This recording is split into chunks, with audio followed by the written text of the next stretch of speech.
Tem uma sensação que eu acho que é absurdamente comum hoje em dia no mundo moderno.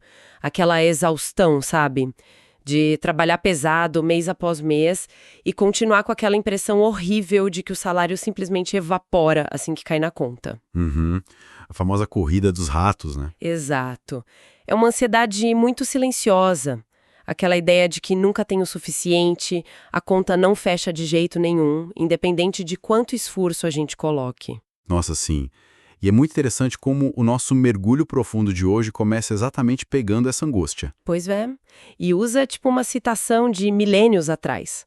Um profeta antigo descrevendo essa sensação de trabalhar e guardar dinheiro como colocar o salário numa bolsa furada. Uma bolsa furada. Essa imagem é muito forte, né? E o que é mais chocante nisso tudo é que essa observação que parece só uma dica de finanças pessoais é, na verdade, a pontinha do iceberg. Aham. É o começo de um debate muito, muito mais denso. Certo, então vamos desempacotar isso. A nossa missão hoje, para quem está acompanhando a gente, é tentar mapear a arquitetura desse pensamento. Isso. Entender como a engrenagem roda. Exatamente. A gente está com uma coleção de textos religiosos e teológicos aqui na mesa que propõe uma visão de mundo, olha, bem singular. O nosso objetivo é entender a mecânica interna dessas ideias. Como um conceito antiquíssimo, tipo a mordomia cristã, acaba batendo de frente com coisas de agora. Sim, pautas ultracontemporâneas, mudanças climáticas, rastreamento financeiro, moedas digitais. Mas antes da gente entrar de cabeça nisso, eu preciso dar um aviso de imparcialidade que é fundamental para a nossa audiência. Com certeza. Isso é muito importante. Esse material que a gente vai analisar contém interpretações teológicas profundas e, tipo, críticas bem severas a instituições históricas e até movimentos da atualidade. A nossa intenção aqui não é endossar ou refutar essas crenças, tá? A gente só quer investigar a lógica apresentada nessas fontes originais. Esse distanciamento analítico é vital. A gente está aqui assumindo um papel de investigadores de ideias mesmo, dissecando a estrutura do argumento. Uhum. A gente vai entender as premissas e seguir as conclusões lógicas que os autores tiram, sempre preservando a perspectiva exata em que essas coisas foram escritas. Perfeito. Então, para começar essa jornada rumo ao apocalipse descrito nos textos, a gente precisa dar um passo atrás. Um passo bem lá atrás, na verdade. Isso. A gente precisa examinar a premissa mais básica deles. Quem é, de fato, o dono de tudo? Porque a narrativa bate muito na tecla de que a humanidade vive numa espécie de ilusão de propriedade, né? Sim, essa é a espinha dorsal do argumento. O texto usa muito passagens como Romanos 12, que fala para não se conformar com os padrões do século atual. E eles fazem um contraste muito nítido com isso, né? Muito. De um lado a gente tem o nosso individualismo contemporâneo, onde acumular bens é tipo o troféu máximo de que você deu certo na vida. Quem tem mais venceu. Exato. E do outro lado, a visão de que o ser humano atua só como um zelador, um administrador de recursos que pertencem a um criador. Nós somos só os mordomos. E para ilustrar o peso desse mal-entendido, os textos trazem uma analogia que eu achei fantástica. Tem a história do fazendeiro. Ah, essa narrativa é muito perspicaz. Quer contar pra gente? Claro. Imagina um agricultor que herda uma fazenda imensa. Aí ele passa décadas trabalhando sem parar, expande as terras, compra maquinário pesado, acumula uma fortuna. Ele vira tipo o rei da região. Um verdadeiro império local. Sim. Só que aí, já no fim da vida, ele vai limpar um porão que estava esquecido e acha os documentos originais da propriedade. E os papéis revelam uma verdade devastadora para ele. Ah, putz, o baque deve ter sido absurdo. Absurdo. A terra inteira tinha sido doada por um benfeitor anônimo, só que com uma cláusula irrevogável. A fazenda servia exclusivamente para alimentar os mais vulneráveis. Qualquer lucro extra pertencia à caridade. Ou seja, ele passou a vida inteira operando sobre uma premissa completamente falsa. Ele não era dono de nada. Nada. Trazendo isso para um cenário mais moderno, para a gente visualizar melhor, é tipo um executivo super agressivo. O cara passa 30 anos tomando aquelas decisões implacáveis no mercado, né? Uhum. Demitindo gente, esmagando a concorrência. Isso. Ele tem a convicção absoluta de que é o dono e o fundador daquela startup bilionária. E aí, no auge do sucesso dele, um documento vaza e revela que ele é só, sei lá, um gerente de nível médio. Nossa, e que ele responde a um conselho de administração invisível. Exato. E pior, um conselho que tem métricas de sucesso totalmente opostas às dele. A crise de identidade desse cara seria instantânea. E o que é fascinante aqui é como o material usa essa premissa teológica para diagnosticar a nossa atual epidemia de ansiedade. Esse esgotamento mental generalizado, sabe? Porque a gente carrega um peso que não deveria, segundo eles. Exatamente.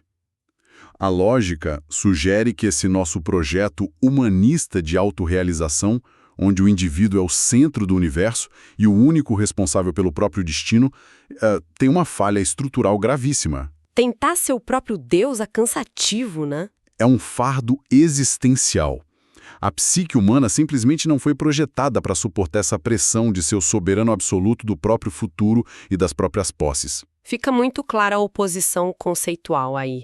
De um lado, a economia do mundo, movida pela escassez, por ter que reter tudo, por uma competição brutal. E do outro, a economia do reino, que, sinceramente, parece desafiar matemática básica. Desafia totalmente, porque é uma lógica de abundância que não vem da acumulação, mas da entrega. É uma subversão total do senso comum financeiro.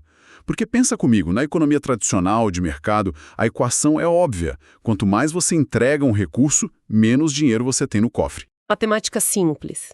Mas nessa estrutura teológica que a gente está analisando, reter as coisas de forma egoísta é o que gera esse vácuo existencial. Enquanto entregar tudo sem restrições para o dono original é o que te dá propósito e paz mental. Tá, mas aí vamos supor de forma hipotética que a gente aceite que essa obsessão por ter coisas gera essa desordem psicológica toda. Como é que o material usa as figuras históricas para alertar contra essa armadilha? Aí entra o profeta Ageu, que você comentou lá no começo. O da bolsa furada. Isso. Essa imagem da bolsa furada é um diagnóstico puro de uma sociedade que trabalha igual louca, consome de forma voraz, mas está sempre cronicamente insatisfeita. E a crítica do texto não para só na insatisfação pessoal, né?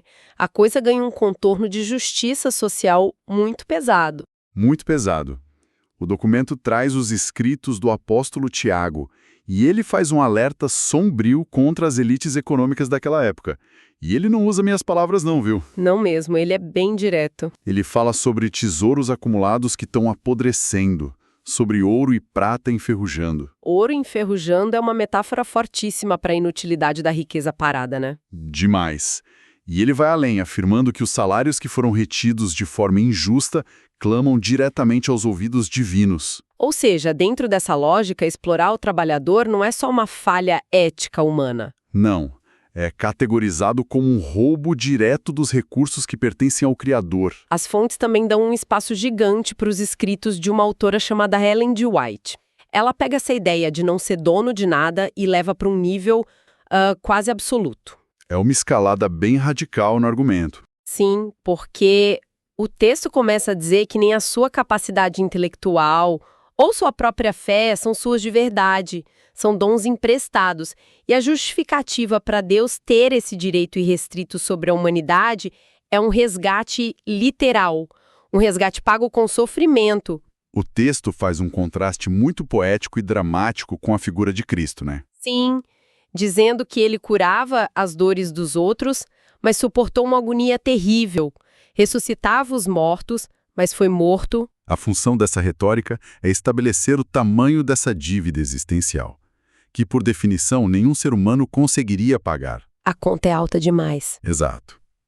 Então, a conclusão lógica que os textos exigem é que, diante de um sacrifício desse tamanho, qualquer coisa que não seja a entrega total da vida e dos recursos é uma resposta ingrata e irracional. Mas olha só, eu preciso fazer um papel de advogada do diabo aqui, porque cabe um questionamento bem crítico. Manda.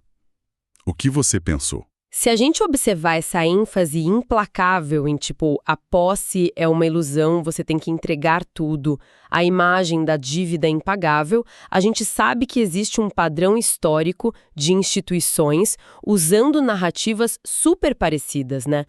eu vejo onde você quer chegar. Então, isso não soa como uma tática bem sofisticada de indução de culpa, aquela ferramenta clássica de engenharia psicológica para garantir conformidade e um fluxo infinito de doações para quem está no poder. Olha, esse ceticismo é totalmente válido.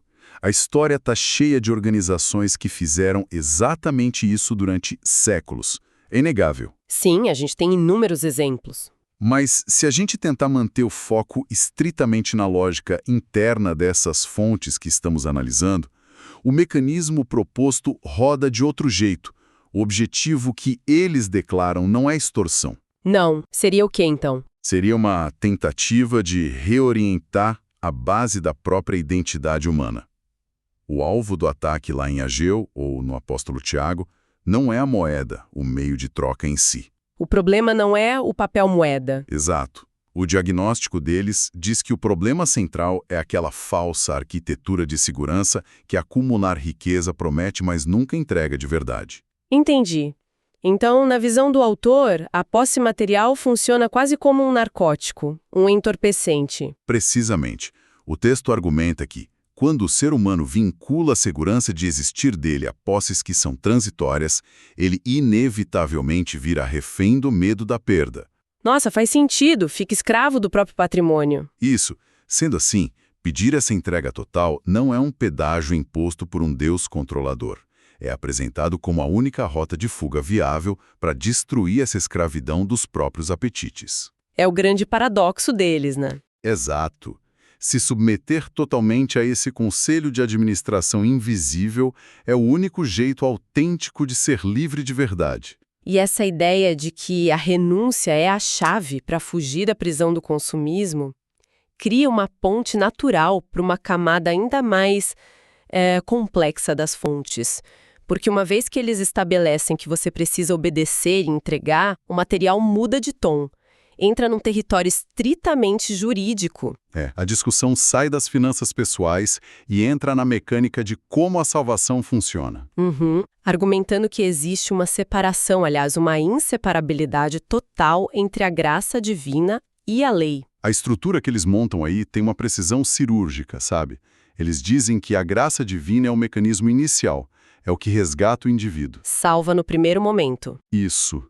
Mas é a obediência à lei que garante que a pessoa se mantenha no caminho seguro. A tensão principal é que qualquer discurso de amor a Deus é vazio. É só teoria, se não for validado por uma conformidade prática aos mandamentos. E para fundamentar isso num campo lógico, o autor faz um movimento muito inusitado. Ele cita o jurista Hans Kelsen. Que é um pensador totalmente secular, né? É um detalhe que chama muita atenção na leitura, uma escolha bem peculiar. A citação que eles usam é aquele princípio básico do direito penal. Nullum crimen, nulla poena sine lege.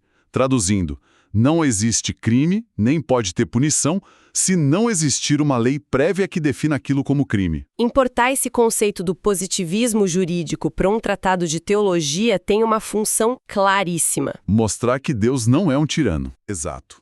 Estabelecer que o universo não é governado por um caos emocional ou pelos caprichos de uma divindade que age por impulso.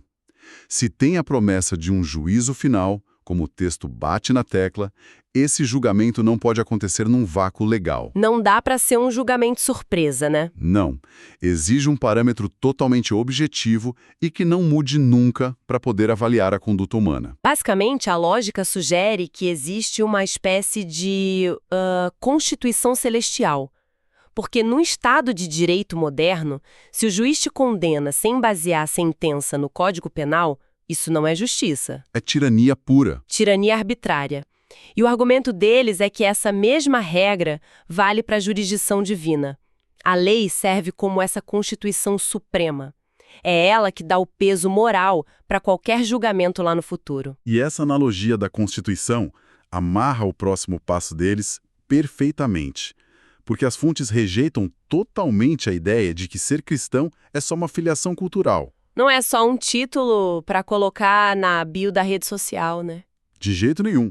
A verdadeira identidade exigida é que você transforme o seu caráter de acordo com essa lei codificada. E o pilar que sustenta tudo isso é uma frase simples lá do livro de Malaquias: Deus não muda. A dedução óbvia se o legislador supremo não muda, a legislação dele também não pode mudar. A Constituição é fixa. Exato.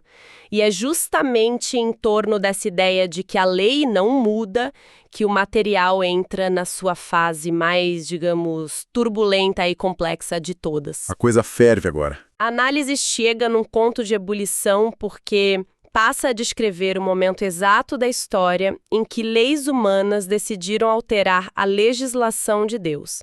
E como a guarda de um único mandamento vira o epicentro de um conflito global iminente. É nesse ponto que eles constroem uma ponte gigante entre a história antiga e a profecia do Apocalipse. O texto volta lá no livro de Daniel, capítulo 2. Para falar dos grandes impérios. Isso.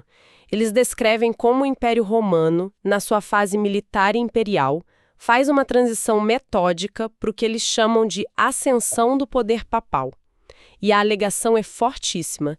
Dizem que rolou uma manobra deliberada para alterar essa Constituição celestial. E eles citam dois exemplos principais disso, né?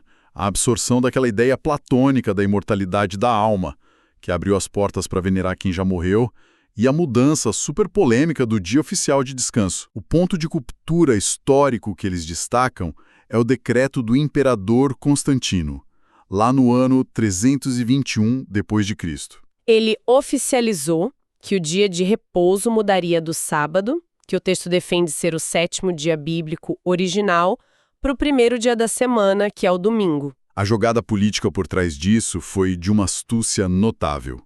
Ele precisava unificar um império que estava rachando.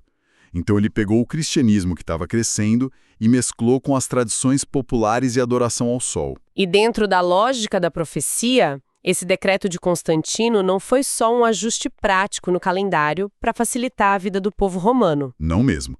É visto como uma usurpação direta da autoridade do Criador. Um golpe de Estado na Constituição Celestial. Isso. O raciocínio é que, se um poder secular toma para si o direito de modificar o único mandamento que tem a assinatura de Deus, que estabelece quem manda no tempo e na criação, aceitar essa mudança é como transferir a sua lealdade. Você sai debaixo da autoridade divina e se curva para uma instituição humana. E é aqui que a gente chega num ponto muito crucial e que me pegou muito de surpresa na leitura. É o salto que eles dão no tempo, né? Exato. O material não fica só remoendo decretos de impérios de séculos atrás. Eles pegam essa dinâmica de usar o Estado para forçar uma regra e projetam isso para um futuro que parece tipo o Jornal de Amanhã. Eles conectam a teologia antiga com pautas que não tem como negar que são um assunto do momento. Ativismo ambiental. Crise climática. O grande alerta que as fontes fazem é sobre a possível implementação de um tal de Domingo Verde. Essa formulação do Domingo Verde é o de uma atualidade que chega a assustar. O cenário que o documento desenha é um futuro bem próximo, onde a crise climática chega num nível insustentável. E os governos precisam tomar medidas drásticas para conter isso. Exato.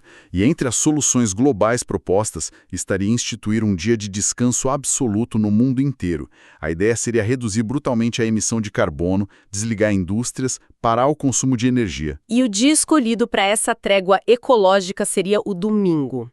A genialidade retórica desse argumento, para mim, é que ele tem um apelo moral que é quase impossível de refutar. Porque, pensa bem, quem em sã consciência ia ser contra uma lei para salvar o planeta de um colapso? Ninguém ia querer ser o vilão da história. Exatamente. Só que, segundo a decodificação da profecia que o texto faz, essa pauta universalista seria o cavalo de Troia perfeito. Uma lei com cara de sobrevivência verde, mas que na prática forçaria todo mundo a reverenciar uma instituição secular. E o texto não hesita em interpretar isso como a materialização literal da temida marca da besta lá do livro do Apocalipse. E fazer uma lei dessa funcionar na prática exigiria um sistema de controle assustador, né? Muito. O documento até traça um paralelo com as famosas Blue Laws, aquelas leis dominicais americanas que existiram lá entre os séculos 17 e 20. Que proibiam o comércio e lazer no domingo. Isso. Eles usavam a polícia do Estado para forçar as pessoas a guardarem o dia religioso, dava multa e até cadeia. A diferença agora é que o nível de punição projetado para esse cenário moderno vai muito além de passar uma noite na cadeia da cidade. É aqui que a gente volta para aquele conceito de mordomia cristã e para o papo de finanças do começo do mergulho. E a coisa colide de um jeito espetacular com a tecnologia de vigilância de hoje. A amarração que eles fazem é impressionante. O texto lembra daquela profecia antiga de que sob esse sistema ninguém vai poder comprar nem vender. Se a gente olhasse para isso há uns 30 anos, a logística de proibir alguém de comprar um pão parecia coisa de ficção científica. Parecia um pesadelo logístico impossível. Impossível. Mas e hoje? Com o celular na mão... Hoje, a infraestrutura já está pronta. Se a gente cruzar isso com a chegada das moedas digitais emitidas por bancos centrais, tipo os CBDCs, o rastreamento de cada centavo gasto, o fim do dinheiro de papel, essa profecia ganha uma plausibilidade mecânica que arrepia. O governo nem precisaria mandar um guarda na porta da casa de quem fosse contra o decreto. Não precisa. É só um clique num sistema de crédito social ou no banco digital. Em 1 segundo, eles congelam todos os ativos de quem não aderir ao Domingo Verde. O cancelamento seria absoluto, sistêmico. A pessoa seria apagada da economia, o que cria um funil de pressão insuportável. Se você obedece ao decreto, você garante que vai comer e que a sociedade vai te aceitar. Mas, por outro lado, o material afirma de forma categórica que ceder a esse falso sábado seria uma violação irremediável da tal Constituição Celestial. Seria quebrar a lealdade com o Criador, de forma definitiva. Essa é a encruzilhada final que o material desenha. Eles pegam toda a complexidade do mundo moderno e reduzem a uma escolha binária. 2 opções de lealdade. De um lado, adorar o Criador, guardando rigorosamente o 7º dia, reconhecendo a autoridade dele, claro.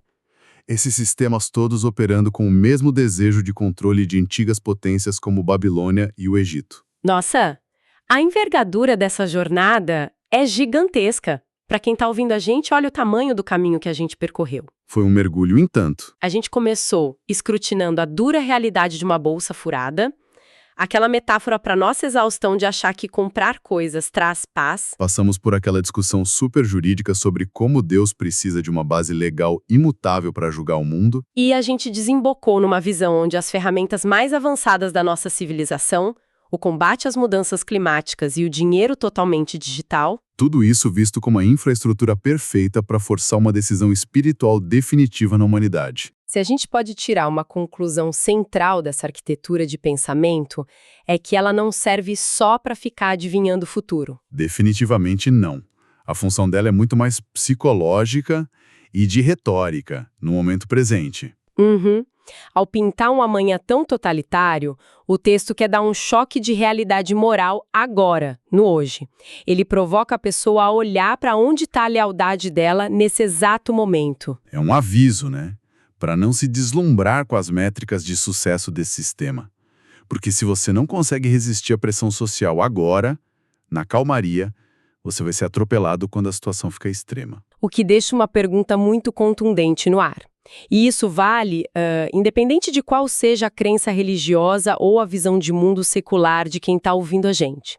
É uma reflexão sobre a nossa própria resistência moral. É o tipo de coisa que tira o sono. Imagina só. Se as regras da sociedade, a economia e as pressões sociais mudassem da noite para o dia, exigindo que você violasse o princípio mais profundo da sua consciência. E se o preço de dizer não fosse perder na mesma hora o acesso a todo o seu dinheiro? Ficar literalmente incapaz de comprar comida ou pagar o aluguel. Até onde a sua bússola moral se manteria firme? Essa é uma indagação muito desconfortável. Revela do que a gente é feito de verdade. Pois é, os valores que a gente diz que são nossos, inegociáveis, será que eles são nossos mesmo? Ou são só fruto do que é conveniente dentro de um sistema que ainda não começou a cobrar conta real? É aquele questionamento existencial que separa de forma brutal o que é convicção autêntica e o que é só uma ilusão de controle. E eu acho que essa linha invisível é o desafio final que fica desse nosso bate-papo. Eu queria muito agradecer pelo tempo que a gente investiu destrinchando os detalhes de um raciocínio tão complexo e amarrado como esse. Eu que agradeço. É sempre fascinante dissecar ideias tão profundas. Com certeza. A reflexão, óbvio que não acaba aqui. É muito importante a gente continuar observando as correntes que movem as engrenagens da nossa sociedade lá no fundo. Então é isso. Um abraço para quem acompanhou e até o próximo mergulho.